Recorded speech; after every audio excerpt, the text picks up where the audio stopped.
What's up guys, welcome back. In today's video I'm going to show you how to download or install Gemini in Windows. So let's get started. First of all, open a browser like I'm opening Google Chrome browser, then type here Gemini.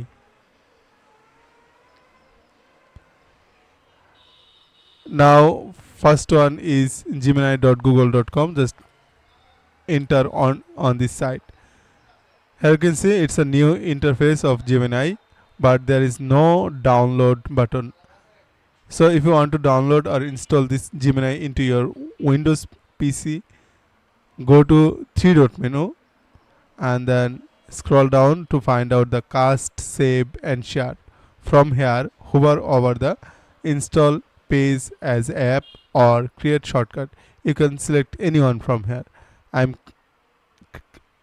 selecting create shortcut and then again create. Now go to your desktop to see what happened. Here you can see Google Gemini shortcut icon is available. Just click here to open this one. And that's it. It's a very simple tricks to download or install Gemini into your Windows PC. So if you think this video is helpful, then consider to like, comment, share and subscribe. See you in the next video. Bye.